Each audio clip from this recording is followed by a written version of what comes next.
Minnesota. I'm your host, Alan Tracy. I'm your other host, Rahana Power. And today we have Philip Gilpin. Is that right? Yep. Welcome. Thanks. Yeah. Thanks Philip, for having me. thank you so much for being here. We're really excited to get to know you, and we have so many questions for you that we're excited to dig into. But first, have to dig in just a little bit on you outside of film for a second. What is a fun, special, interesting talent that you have that others may be well aware of, or maybe you've kept it super secret up until now? Sure. Yeah, I could totally lie and tell you I can make weird, funny faces or something. But there's something I grew up doing that the people in my life who know me, if they were to hear this and I wasn't to tell you, they would call me the biggest liar in the world. And it's on my Facebook. You have to dig. You got to dig, but I promise you it's on there. So I grew up as a artistic roller skater, basically figure skating, but not on ice, on good old school roller skates. Started when I was 5. That's actually my first foray into the performing arts, was through skating. And it was one of those Olympic level kind of training lives. I mean, by the time I was in high school, we were flying around the world representing the U.S. at world championships and the whole thing. Wow. So we kind of hit as one of the higher levels as you can as a teenager, and then got into college and had to make the choice between going to school or trying to train for the Olympics in a sport that was still trying to become an Olympic sport and actually still hasn't yet. Yeah. So I chose college, and that was that. But it's actually incredibly relevant to how I ended up doing what I'm doing now, and just in terms of kind of giving me that performance arts background, and away we went. So there you go. So that's I was a world champion artistic roller skater in my youth. That is amazing, and I have so many questions. But I'm just going to start with, do you still do it for fun? Is that something you'll a stressful week or something? You're like, you know what, headphones, throw on the roller skates and let it go? Or surprisingly not. No, where are my skates? I think my skates are at my family's home in Vermont, sitting in a closet somewhere. I'm sure we still have them. But no, I haven't been on wheels in, maybe over 10 years. It's been a while. Wow. Do you miss it at all? Sure. Yeah, of course. It's like any performing art. Which to me, sports is kind of a hybrid version. Once you grow up doing that and you learn, you miss it, right? Of course you miss it. So, but yeah. So are you a sports fan too? Yeah. Well, I'm born and raised in Boston. So I grew up with the Patriots when they were, really, really crappy, when they were 4-12 every year. And then this guy named Drew Bledsoe came in, and they started to win a couple games. And then he got hurt, and this guy named Tom Brady stepped in. Yep. And so he was okay. He was okay for a while. But yeah, Red Sox, Bruins, Celtics, Patriots, Revolution, full on, just hardcore New England Boston fan. So. Do love the Celtics. I'll go with you on that one. Yeah, they're one of the streakiest dynasties. We go through these modes of we win everything and then we win nothing. Yeah. It's all or nothing. It is. Yeah. It's definitely an all or nothing city. That's true. Oh, that's phenomenal. So you're a Boston fan all around, I'd say, right? Is that true? All around. You love the city, grew up in the city, grew up outside in the suburbs as well. Actually went to high school down in Rhode Island, and then ended up going to school for college at Boston University, with some time spent down in Sydney, Australia for a bit, as well as a dual program. So most of my family's still there. I got one of those big Irish Catholic families in Boston where we just had a wedding anniversary for my parents, and all of my aunts and uncles were there, and so all of their cousins, all of their kids, my cousins were there. And there's I don't know, there's got to be 20 of them at this point. And then all of them are starting to have kids now. So it's just this never-ending pyramid of Boston Irish Catholicness. And most of them still live, within an hour radius of Boston. Only a couple of us have made the move west, because you can't really movies. So Right. Yeah. I will say you don't have any like lingering accent from there. Did you have it, or like does it come out when you're around the family? when you spend 10 years after college living in Los Angeles, you learn to neutralize all accents, especially when you're on stage or doing any kind of performing arts, which I had been doing while I was out there. But don't worry, when I'm around some friends, I can still pocket a like you'd never believe. So. Okay, this is a total tangent. That just made me think of, there's a commercial. It was a Super Bowl commercial actually a couple of years ago.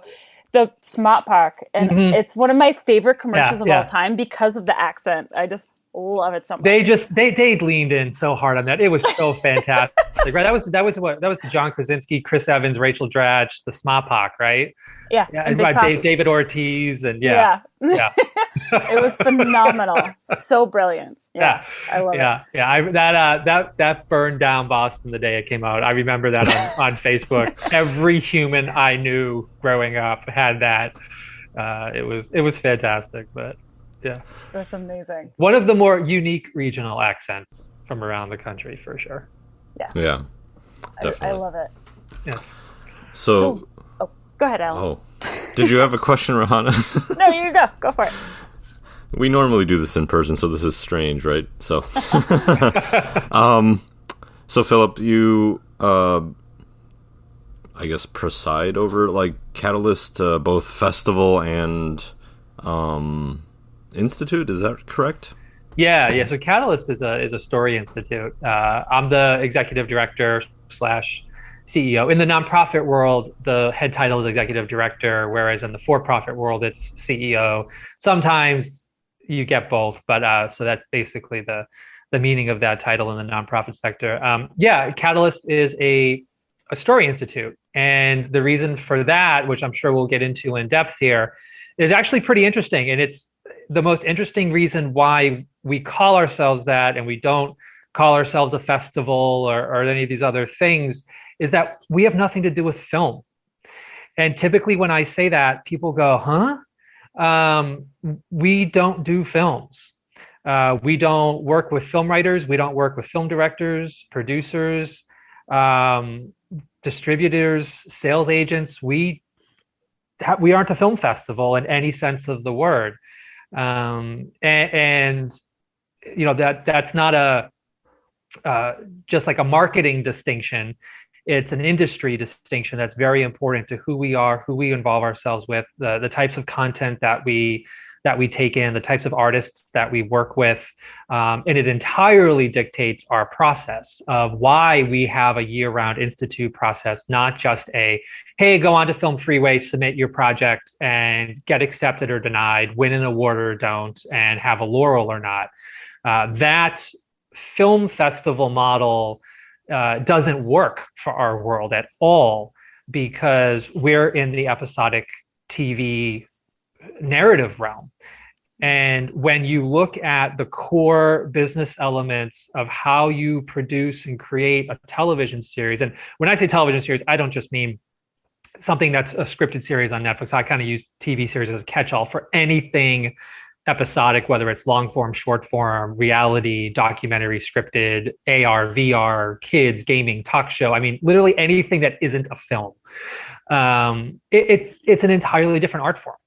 And the analogy that I like to use is ballet and jazz are both types of dance that you would see on a stage, but you would not go to ballet school to learn jazz. You wouldn't go to jazz school to learn ballet.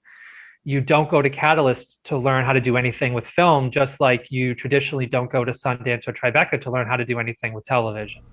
And so that's why we're a story institute first, and a content festival second. And I'm sure we'll dig into the details on that in a bit. Yeah. Wow. Yep. Let's start with the festival first, because I'm sure most people have heard of that sort of. Sure. And then, so like, when is that? What is that? Like, what do you guys do for that first? Yeah. So the two programs we have are, one, Catalyst Story Institute, and then two, the Catalyst Content Festival. Catalyst Content Festival started originally in 2006 in Los Angeles, and the original title was ITV Fest, the Independent Television Festival. And I didn't start it. I was working at HBO at the time, and I had a mutual friend with the people who did, a husband and wife team named Adam, or AJ, and Jenny Tessler. And they were and still are TV producers and writers. And if you flash back all the way to 2006 when they started it, the origin story was really simple. It was, if the three of us woke up yesterday and decided we wanted to make a TV series and a pilot, whether that meant we just wrote the script or maybe we actually went out and decided to shoot an episode of it, we had absolutely no festival existed in the country that you could take a television show to. And this was right around the same time that a small website called youtube.com launched. And I remember going to the first ITV Fest in LA in 2006 and being in a panel where I was just a guest. I wasn't on the panel, but I was just in the room and listening to these television executives laugh at the notion of digital cat videos ever being any type of relevant threat to the networks or the studios and or their business models. I remember that. And 15 years later, we've seen how that's played out. So, that was the original purpose, it still continues to be our beating heart of what we do today, is we provide that place where creative people who think in a narrative, artistic format can go to and say, hey, I'm a writer. I know nothing about how to make a show. Help me, but here's my idea. I got a great idea for characters and plot and story and whatnot. Or people will come to us and say, hey, I'm a director.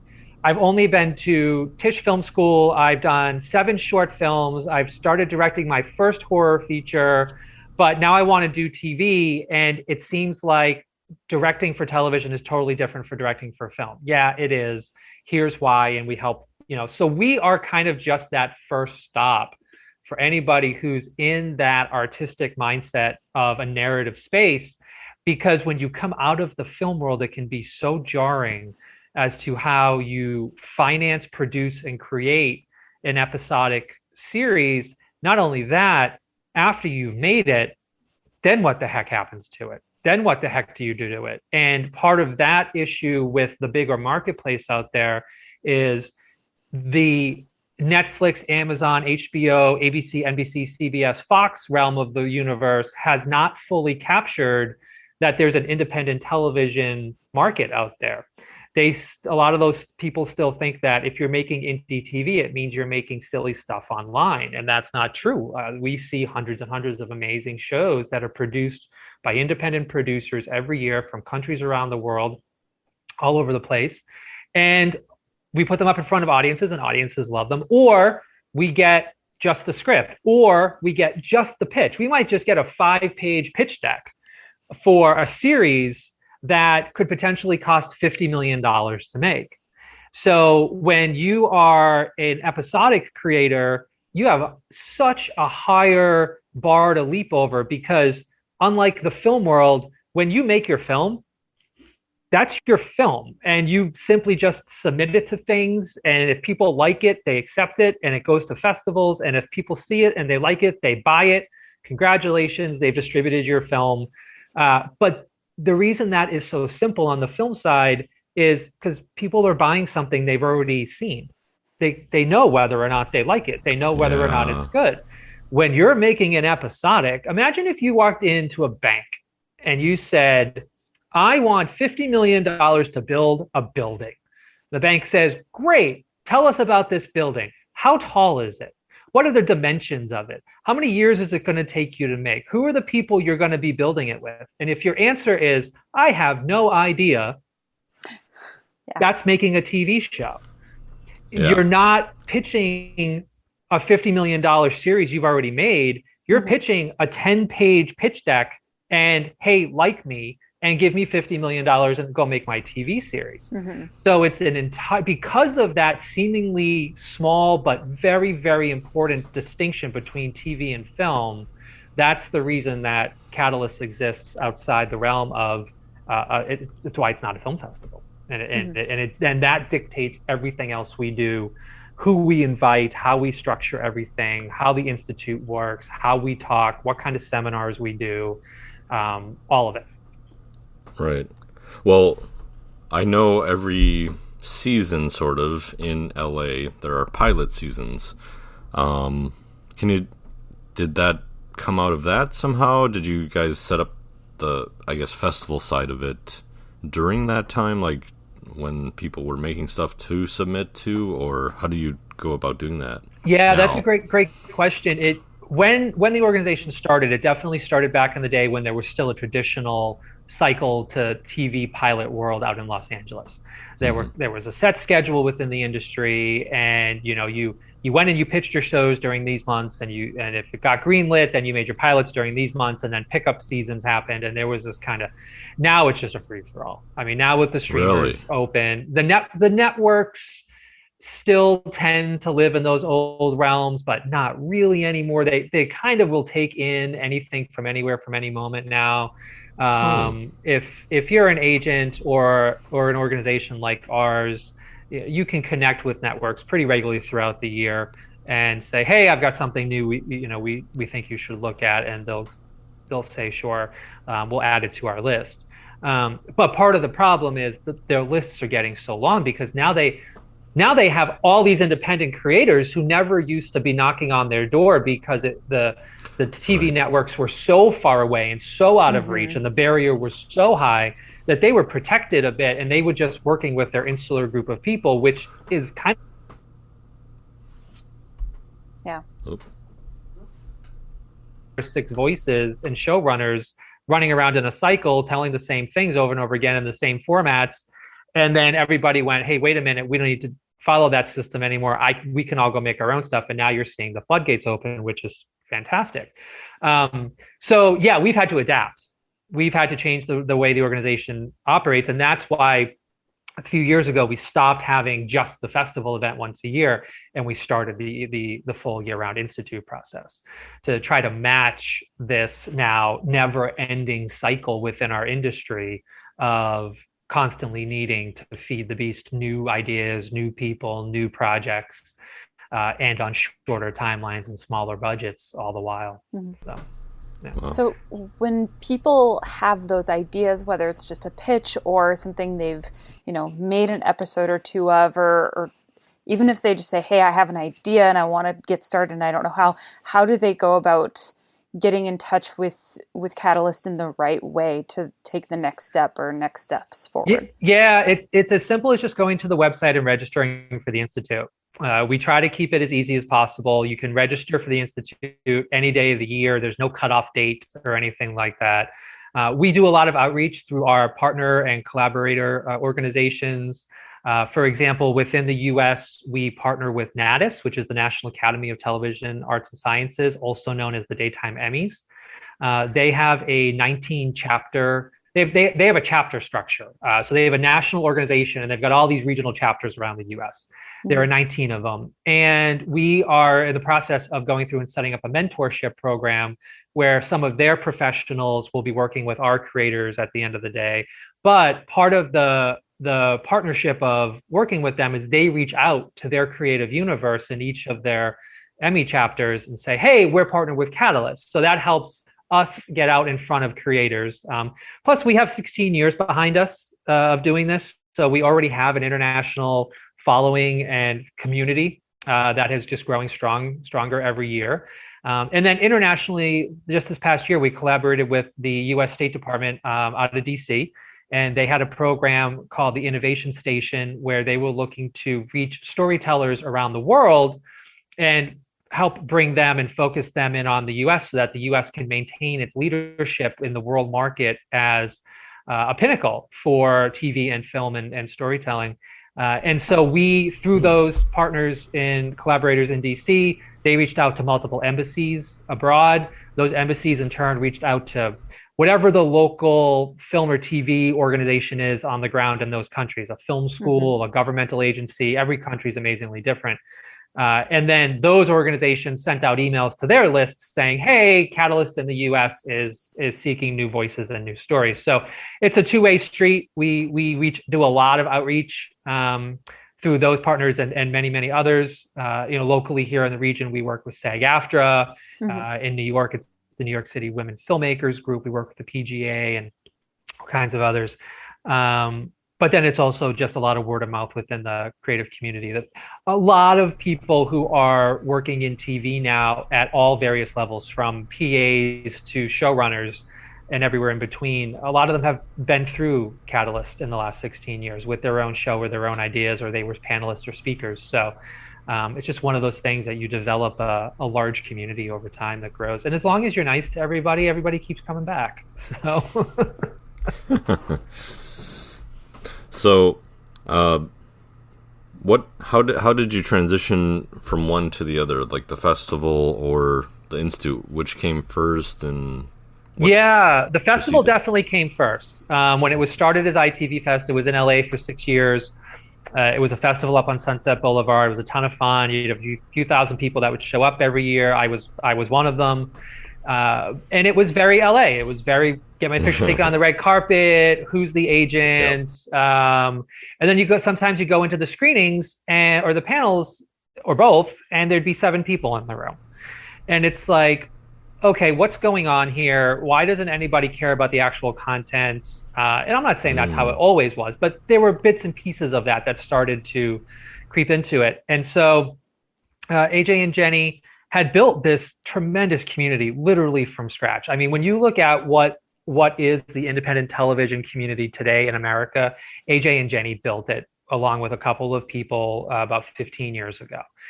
Had they not done what they did, I don't know that the independent episodic creative universe in the US would be anywhere near what it is today.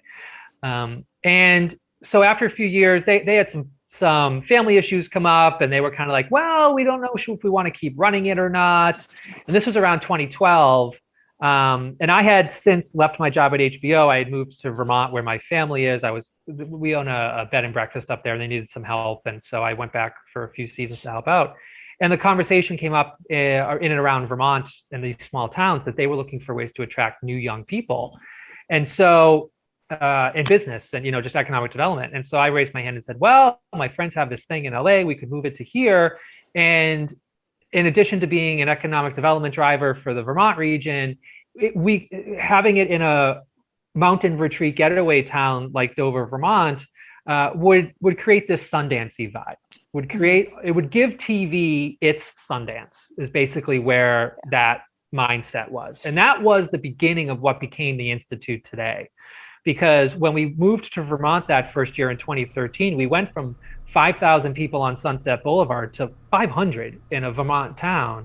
But what we discovered was the people who flew in, those 500 that flew in, were the types of people who fly into a place like Vermont to get away and talk shop and be cool and creative and hang out. They're not the types of people who just show up in Sunset Boulevard to get their picture taken and find an agent and be famous. Yeah. And so that began the new kernel of our community of what I like to just call the cool kids, or the very rude way we put it was that we created an asshole barrier by moving to this small mountain town. And over the years, the 6 years we were in Vermont, it grew and it grew and it grew. And that's the community element that ended up becoming the Institute. And so what happened is, after a number of years of working with different creators and executives and really getting to understand why is it that independent films can sell so easily at a festival, but independent episodics don't. What is the problem in the general marketplace? Nothing to do with Catalyst, but just in the marketplace of television. Why doesn't this happen yet, right? A lot of us will go online all the time and we'll find these great web series or we'll find these great shows and be like, wow, I would love to watch this on Netflix or whatever it is. And the answer was, unfortunately, way too simple, which had to do with the fact that, like I described earlier, when you're selling a television series, it is not about the finished show. It's about the relationship you're building with the people you're trying to sell it to. Right. And that means the sale is actually about you, the person, as much as it is about the characters and the plot and the style of your show. And so there's just no way around it. Relationships take time to build. You can't build them in 72 hours at a festival. Yeah, you might get lucky and have a just out of this world tremendous pilot episode that is the best thing anybody's ever seen. And we've had a few of those roam through. And you come to Catalyst, and within 72 hours, you've met somebody who decides to have a meeting with you 2 months later at their agency, and they sign you to William Morris or whatever. And that happens, right? But is a Netflix sales agent showing up going, oh, I want to buy this pilot and that pilot and this pilot? No, because that's not how TV works. If they buy that pilot from you, they have nothing to do with it, because the first thing they're going to do is put you in a writer's room with 10 other writers you probably never met before and 7 producers, most of which you might not even like, and they're going to redevelop the entire show. What they're buying is you and the IP. And that is where the difference between film and TV really becomes stark for a lot of creators who come into the TV realm thinking, I'm a brilliant writer, director, producer, actor, editor. I make my own stuff, and I. All of a sudden it becomes, well, no, you're just part of this bigger we over here, this bigger team. And so we needed a way at Catalyst to stop trying to have all the pressure for creators be, you only have 4 days at the festival to be able to learn everything you need to learn, meet everybody you need to meet, and sell everything you're trying to sell. We had to relax it a bit and open it up into a year-round process. And that's how the Institute was born. Over the years, we learned, okay, what's the process that a television executive wants? What are the 10 things they want to know from a creator before they even consider buying their show? Oh, okay, well, it's legal, it's finance, it's story structure, characters and plot are kind of actually the smallest things on the list. It's your own experience and history. How nice of a person are you to work with? Are you already repped? I mean, there's just all these other things that have to go. So we take the year to work with the creators that come into our institute and fill in all of those gaps and give all that time, so that when you get to the festival, you don't have this pressure of, I got to go to every panel, I got to learn everything about television, and I got to sell myself and my show by Saturday night, or else I am a total failure and my show sucks, right? Like, that's just the stupidest thing ever. So the festival ends up becoming the beginning of your show's path, not the end of your film's cycle like it happens on the film world. Festivals are often thought of by creators as the end game for their projects. In our realm, it's how are you enjoying the seminars that we're doing with you over the course of 10 months throughout the year? How was that one coffee meeting we set up for you in LA with that one junior agent? How did that go? And it's this much more community-based, personal, drawn-out process. And so that's why it's Institute 360 days a year, 60 days a year, and Festival 5 days a year. Great. So the Institute really became in Vermont. How did you end up in little old Minnesota? Never mind, little old Minnesota. We're in Minnesota, little old Duluth, right? Right, yeah. I get that question all the time.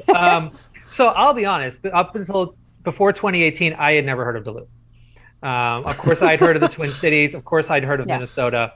But in 2018, we had hit this barrier in Vermont where we had already switched towns once from a super, super small town of 900 people to a little bit of a bigger town of 3,000.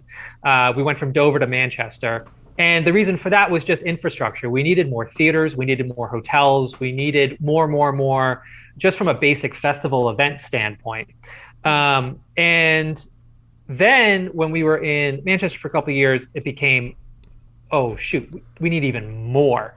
And it suddenly started becoming state level film incentives. Producers would come in for the festival and say, I love it here. I love the people I'm meeting. We have an idea of a show we want to shoot here. What are your incentives in Vermont? And we were like, well, there aren't any. And so then it was, well, where's all the nearest equipment rental? And we're like, 2 hours away in New York. Sure. Yeah. And so when you start going down the physical production checklist of taking these ideas and concepts off the screen at Catalyst and putting them into annual production, we started banging on the doors in Vermont to the governor's office and anybody who would listen. Hey, help us raise a ton of money. Let's make Vermont the next Utah, again, the Sundance parallel. And it was just a no-go. Some people will say to me, oh, don't you find Minnesota a difficult place to pitch the film and TV industry? And I was like, you've never tried to sell it to farmers in Vermont. Trust me, it's not, it's not as hard.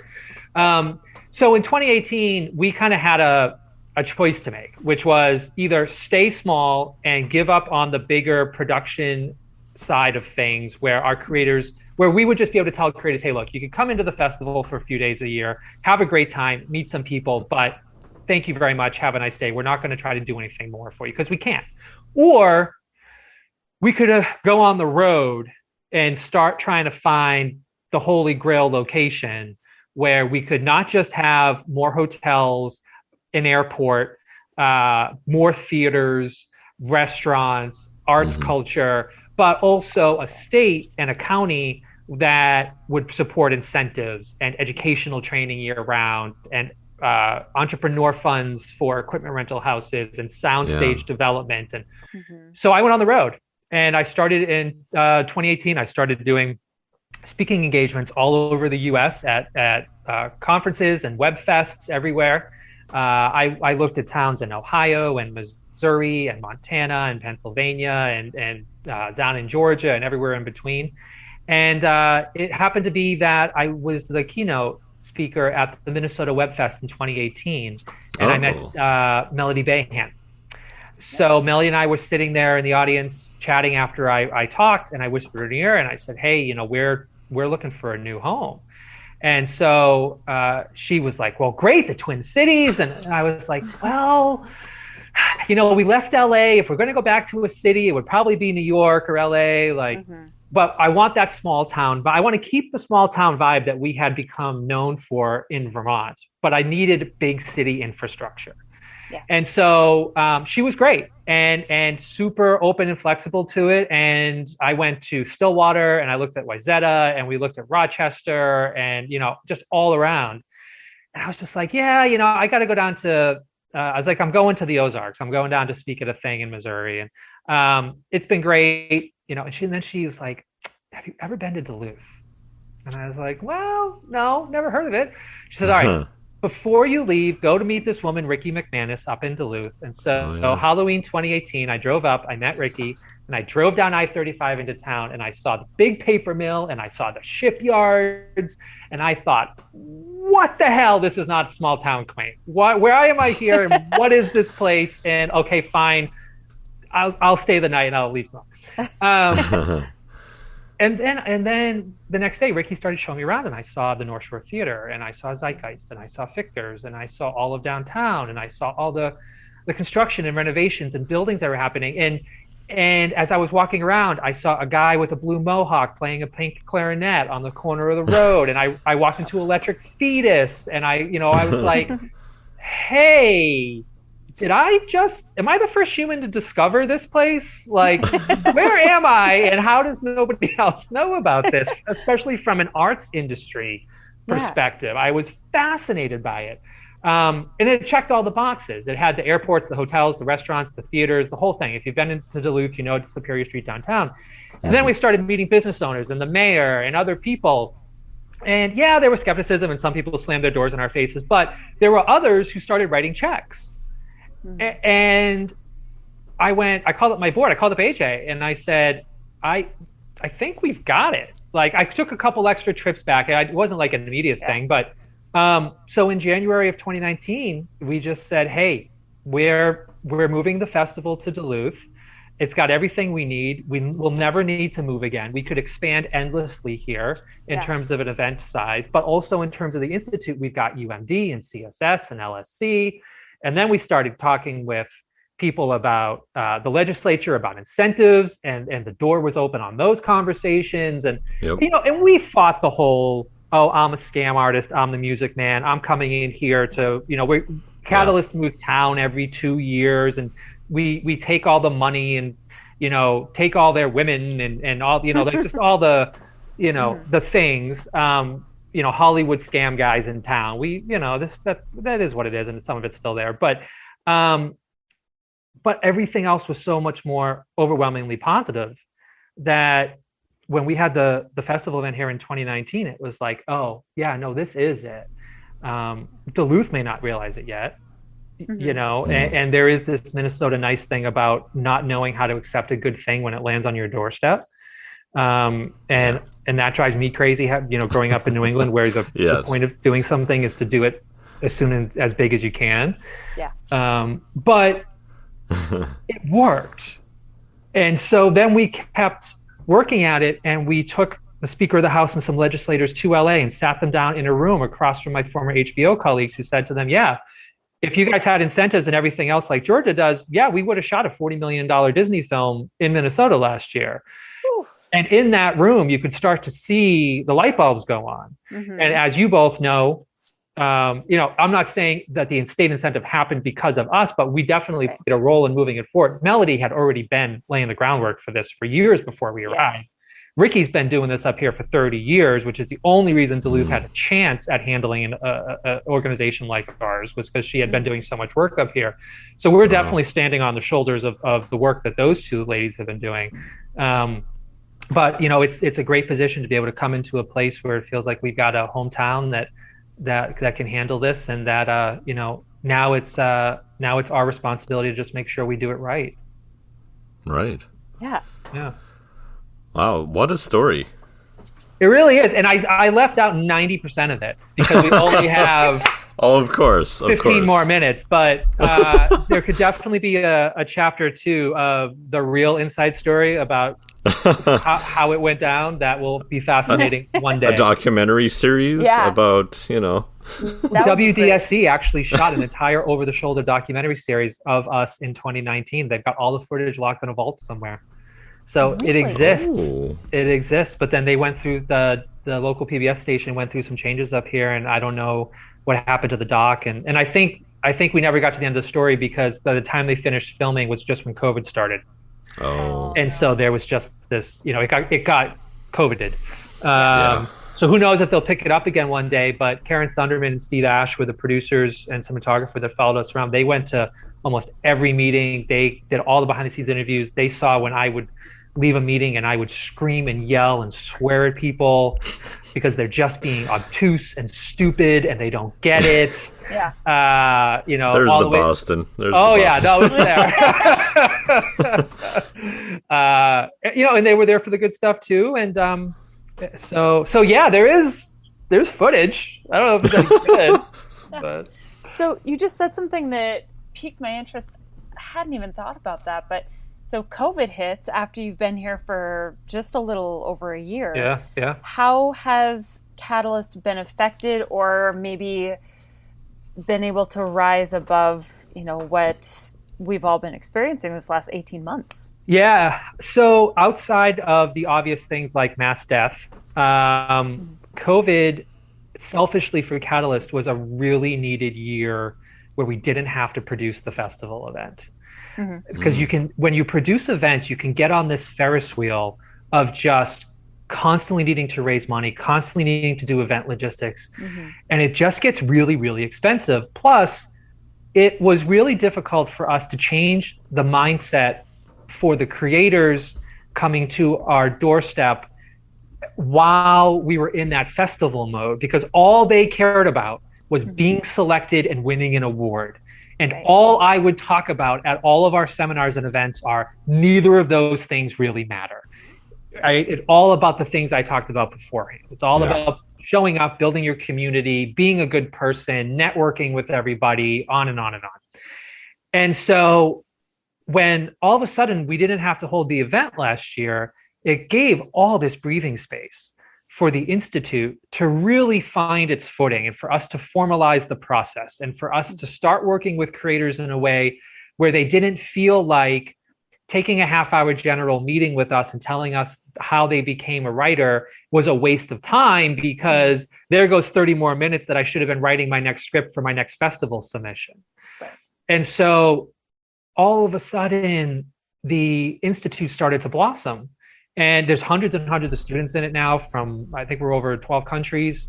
And it's turned into this great community of creative people who some are starting to work together. You know, the part of the secret sauce of the Institute is that we hold these mixers in LA, New York, and Minnesota where our Institute members get to meet each other. Mm-hmm. That obviously has been put on a shelf with COVID. So that's kind of been the negative side of it for us. Yeah. But I don't think the organization and the Institute would be where they're at today had we not had last year off from the festival event. And wow. Both from a logistics side, but also from a creative mental side, a lot of creators are now coming out of COVID, having listened to a lot of the seminars and things that we do through the Institute, and they're way more relaxed about the festival. They're way more just like, hey, I'm just going to show up, meet some cool people. It's real. The community's really buying into this be a professional year round notion as opposed to try to be a professional in 4 days. Yeah. So it's been up and down. I mean, I think, financially we're a nonprofit. Our financials are public. We survived. We did all the federal stuff. We got enough grants. We went down to one staff member, which was me. Oh, wow.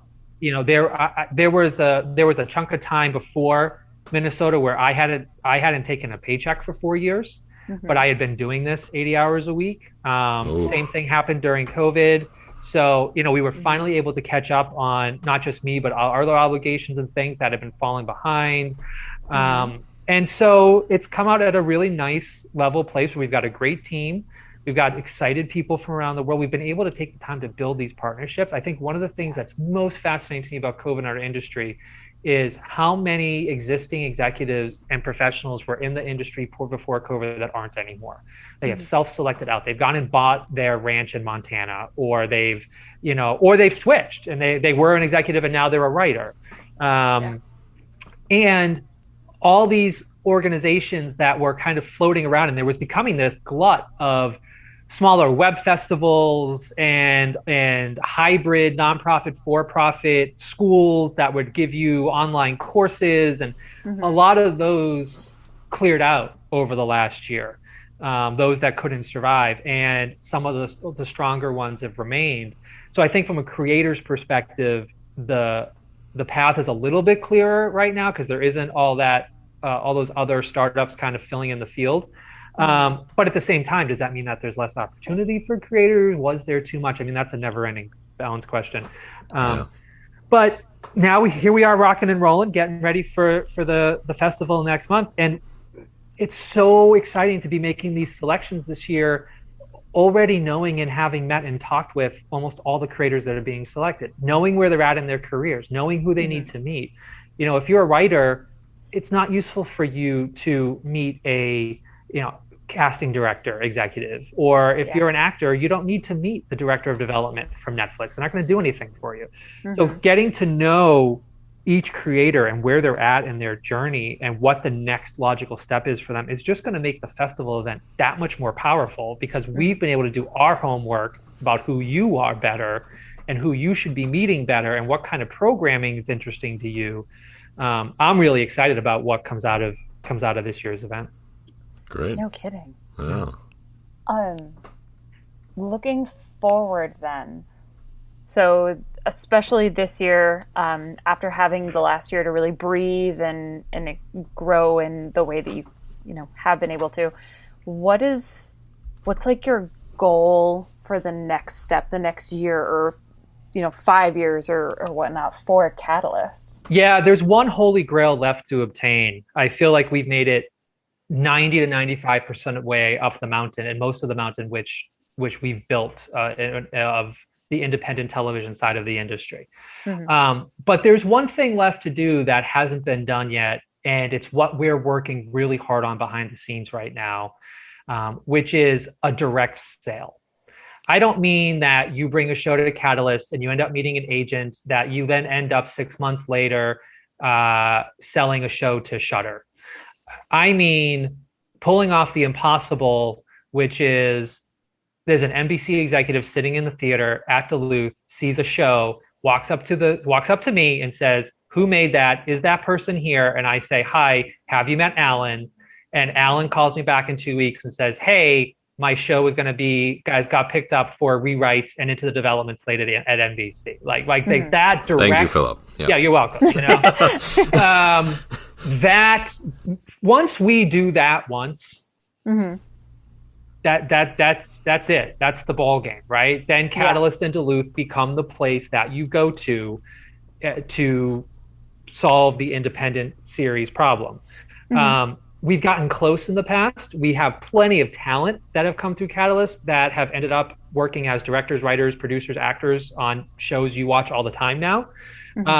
We've had shows that have been optioned and then got stuck in the development process. And that's where the indie TV realm hasn't cracked through yet. You don't have that on the film side, right? How stupid would it be if you brought your film to Sundance and somebody bought it and said, great, I bought your film, now I want to redevelop it. That's not how that, right? Film skips that part. We still have to combat that part. And so we're trying to work our way through with all of our connections and everything to make that happen. And honestly, most of that's a PR game. Like there have been shows that have come out of Catalyst that have ended up being optioned and redeveloped, and then 7 years later it ends up as something totally different. Variety and Hollywood Reporter don't write that story because it took 7 years to happen. It's not interesting. It's not snappy. Right. It's not, Rihanna went to Catalyst and sold a show, and go turn on Netflix on Tuesday and it'll be there. So our industry has an attention span problem when it comes to the success stories that happen on the TV side and the almost lethargic process it can take to build your TV career. But so that's our final hill to climb. And this is again why the Institute is so important, not just to the people in the Institute, but to every single independent episodic creator that's out there who wants the dream that I just described to happen. The only way an organization like Catalyst can make that even possibly happen is by having this year-round institute process where we work with people and get to know them so that we can better match them with potential buyers on the other side. And it's one of those things right now where it's a collective engagement amongst all creators, not just in Minnesota, but around the world, where all of us need that first show to get sold. In the way that Sundance needed its first film. It needed Sex, Lives, and Videotape in the 80s to prove that independent film was viable in a commercial market space. One of my mentors is a woman named Serena Catania, who was working under the governor's office in Utah back in the late 70s. And the governor came to her one day and said, hey, I think we want to have more of the film industry spend their money in Utah. Come up with some ideas. So she created, her and a couple of co-founders created this thing called the U.S. Utah Film Festival, and it was in Salt Lake in the late 70s.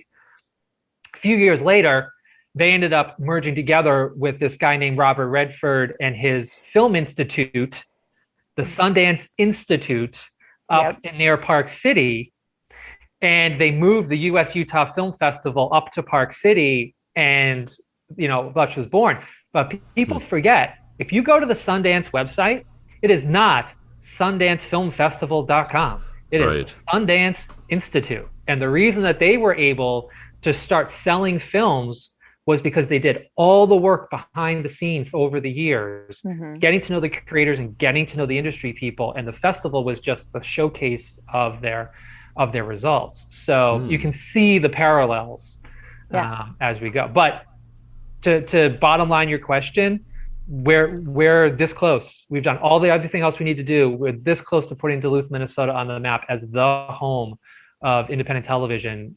It's going to be the place you go to. It's coming. I can feel it. Yeah. Which is so exciting. Yeah. A lot of things are happening for Minnesota in general, I think. So I wouldn't be surprised if it comes. So, but I do want to touch a little bit before we go or anything. I want to get to know you a little bit, Philip. So you used to work for HBO. Talk to me about that. I love HBO, by the way. Yeah, I was there during some of the good days. So I started there in September of 2000 or October 2004.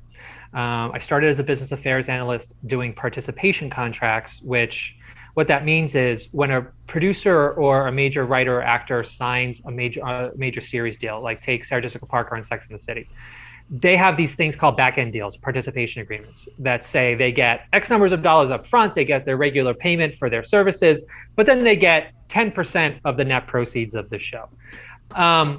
Somebody has to sit in an office somewhere and figure out what the heck that means. Mm-hmm. So there are these contracts that are this thick, like 40 to 50 pages long.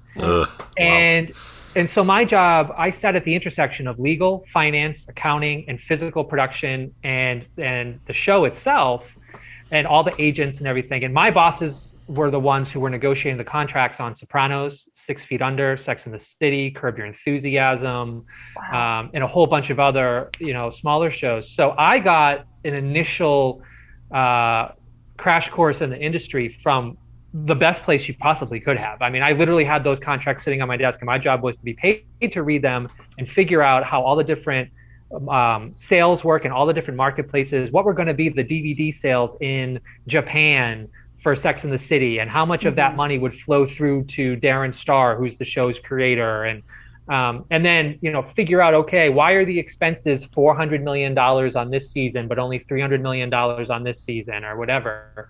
And the reason I ended up getting that job was 2 reasons. One, I have a math degree. My degree is actually in physics and math. I'm a nuclear quantum physics geek by heart. I want to know why the universe works, how it works, and I want to know why we have so many different types of particles. How the universe works. Good show. How the universe works, right? But the math degree was what helped me end up getting that job, because they were in need of somebody who could just help with basic system stuff. I mean, at the time I walked in, HBO was doing its multi-billion-dollar show deal record keeping on Microsoft Excel. Not some big fancy system. It was like manual data entry. So they just, but the second reason I got the job, and the thing that's so germane to the conversation we've had today, and if people are still listening this far in, they're about to learn the real secret sauce of the industry, is I got the job over a game of pool at Barney's Beanery in West Hollywood. And the way that worked was, so after college, I took 6 months before I went back to grad school, and I had a friend who was living in LA. I went out, lived on the couch for the summer. I was a writer. I was acting. I was taking theater classes in Beverly Hills, and so I had an overnight job working the front desk at a hotel by night, and then I was screenwriting and acting during the day. And so after about a year of that, I had lost a ton of weight. I hadn't seen the sun in forever. Those overnight shifts they kill you. And so my roommate was like, "We're going out. I'm taking you out of the house, and we're going to be social." So we went to be social, and there were these women playing pool at the bar. And I was like, "Well, if we're going to be out, we might as well talk to people." So we get nice and drunky, and this one woman, Kim, is there, and she was leaving her job as the business affairs analyst at HBO to move into the finance division. And she had already recruited 2 people into HBO that year, and if she got a third, she wins a free trip to Italy, because they had one of those like recruitment, like deals going on. Oh. And so she was talking about how she's moving her job. I'm drunk complaining how I hate my job. And all I wanted to do was go to LA and be involved in TV. Yeah. And she was like, "Well, you should apply." So I went in and I applied. And 4 weeks later, after a couple of rounds of interviews, I got hired to be the business affairs analyst at HBO. Wow. Fast forward about a month, we get to the company Christmas party, our department Christmas party. And through a weird fluke in the org chart structure of HBO at that time, our business affairs group was underneath the physical production head, who at that time was Carolyn Strauss, Mike Lombardo. Chris Albrecht was the CEO at the time. And so I'm sitting at the Christmas party, and it's 3 p.m. I'm still in my early 20s. At that point, I had just been kind of legally allowed to drink a couple of years ahead of time. I'm not the most professional drinker at this point. Yeah. Oh. So it's 3 p.m. I don't know how many margaritas deep I am in. And I'm sitting next to this guy, older gentleman, nice guy. And we start talking. He went to school at Boston University. I went to school at Boston College. And if you know anything about BCBU, it's kind of like UCLA, USC, or like it's like a UMD North Dakota hockey relationship, right? Yeah. It's adversaries.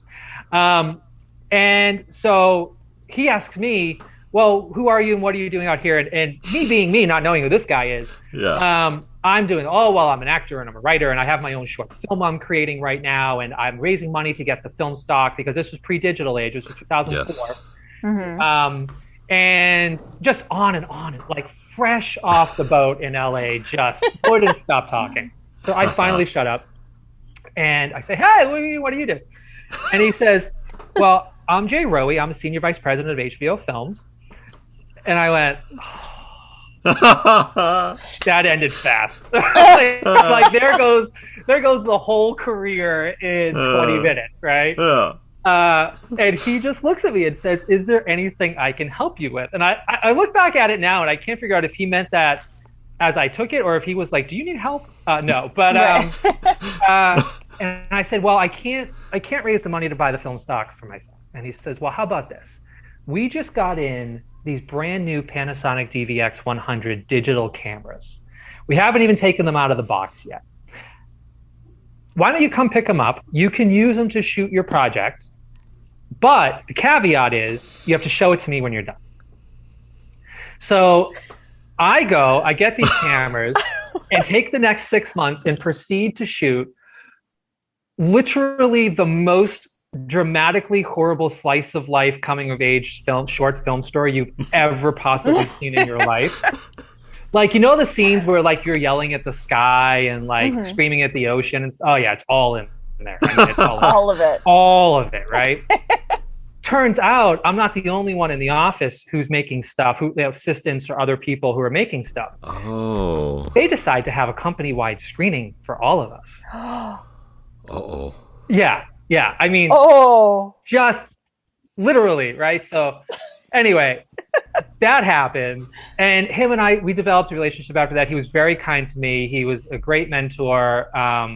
And I learned a lot about how the industry works versus how I thought it worked. And the way that I thought it worked was you have to be aggressive. You have to be mean. I thought it was swimming with sharks. Right? If anybody's ever seen that film, I was like, you have to beat everybody else to the top of the hill. Yeah. It turned out the people I met, the higher up they were, with some exceptions, were nicer and nicer and nicer. And it was about mentorship, and it was about art, and it was about storytelling, and it was about having a passion for the power of storytelling, and it was about being in it for the long game, and it was about who you were as a person. And if you just showed up every day and you were nice and you were good and you did your work, you got ahead. So flash forward a couple years to 2006, when HBO started a new media division, the guy that happened to start that, his office was across the hall from mine. His name's Sean Atkins. He went on to be the CEO of MTV. I don't know what he's doing these days. But I had a binder where I would just pitch him ideas. And I would just be like, hey, Sean, here's how the digital world works. Because at that time, 2006, I was 24, 25. And I was one of the kids of the office who was on YouTube regularly. I had been on Facebook at that point for a few years because I went to school in Boston.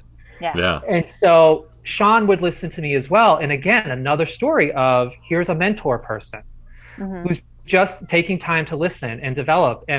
And so the bottom line of all of that is I learned from those and a ton of other experiences that you don't get to choose the moment when your opportunity will present itself. But your opportunity will present itself if you continue to put yourself out there and be involved in our industry, because our industry is a community of people who all have various paths, various levels of education, various job histories, and there's no pathway. There is no pathway. This isn't law. This isn't medicine. This isn't go take this class, take this test, then go to this meeting and get this internship and then do this thing. This is a freaking free-for-all from the moment you're an adult and you're legally allowed to be part of the industry. And who you know and that group, that community of people that you develop, friendships you develop, you grow together over the years. And when you have a core team of 10 or 20 friends and one of them all of a sudden gets the job as the associate producer at ABC, who do you think they hire as the director of this or the business affairs analyst of that? Who do you think the festival director is they reach out to, right? It's the people they know and it's the people they work with. And that's how TV works. And whether that's a good thing or a bad thing, that's how it works. And so that's why having the ability to be in this job for the last 10 years and create exactly the organization that I wish was available to us when we were starting out is entirely what drives this. And if we can fix that problem, that disconnect between the raw creative material on the independent TV side of the industry and the bigger professional global network studio side, I think we're all better off, because then you're going to start having storytellers from Algeria and Nigeria and South Korea and small town Missouri and in the middle of Kansas who are able to have their voices and stories heard and told, and not have to take 20 years and maybe get lost in the shuffle, because there's now this trusted pathway for people to develop. So that's my career journey in a very small nutshell, and my nuggets of wisdom in there about this industry is about relationships and who you are. Your characters, your plot, your genius ideas all come a far distant, third or fourth. I love that. Yeah. And I think that's really important for people to remember, even in this community. Like Alan had mentioned previously, we have our bubbles, and just expanding that and meeting more people and building those relationships. It's really good to keep that in mind and keep remembering that for everyone. So it's huge. It is. The frustration, especially what I've learned a lot about Minnesota creators, is there is a lot of frustration here. Not just in terms of being a flyover state or any of those kind of tropes, but feeling physically removed from the industry because they aren't in LA or New York. I think COVID has switched the equation on that a little bit. I was talking with a lit manager who's coming to the festival, used to live on the coast, now moved back home to Madison, Wisconsin. There's been a lot of return to the middle over the course of the last year from industry people who can now live and work remotely. And I think not all of it's going to stay, but I think enough of it is. And Duluth itself is tremendously connected already. But there is this frustration amongst Minnesota creatives that they're outcast, or they're outside the bubble, and they don't know whether that should be a thing that they lean in on, and it should be like, we're rogue, we're independent, we're anti-Hollywood, or is it, oh shoot, I need to be part of the system in order to have the career that I want. And so I see that struggle happening amongst a lot of Minnesota creators. And our answer is everything I've said over the last hour, which is just don't care about that stuff. Just be a nice person, do your work, and show up and meet people. But I don't know how you see that playing out in terms of Minnesota kind of getting its confidence in that. It's like, it's such a good state for creators. There are so many freaking talented people here. And I just don't think that the TV and film artists are valued yet from a economic perspective in the way that they deserve to be. Film and TV arts are not seen as, the production industry is not seen as a legitimate industry by the powers that be in Minnesota yet. It's just not. The incentive's a great start, and it means that there are a couple people who were powerful enough to push it through. But it's small. Yeah. And I get in this fight with people like Melody, and not fight, but spirited conversation with people at the film office, statewide and locally here, and county commissioners, and they're like, Philip, things take time. Minnesota, you have to let things grow. And I'm like, guys, it's been 50 years. If you were going to have done this, you would have done this already. And if the industry is now coming to our doorstep, for us to do anything less than give it everything that it wants so that it can shoot everything that it wants here is political and leadership malpractice. It just is. And Melody's got the same passion, but she has a much more diplomatic job. At Catalyst, we get to be the independent rogue folks who can throw elbows and be the bad cop. And it's fun sometimes. But like Netflix in the next 12 months is spending $17 billion with a B dollars. Wow. Here in Duluth, they are building the new Essentia Hospital, which is the big, shiny economic development project of Duluth. It's $800 million.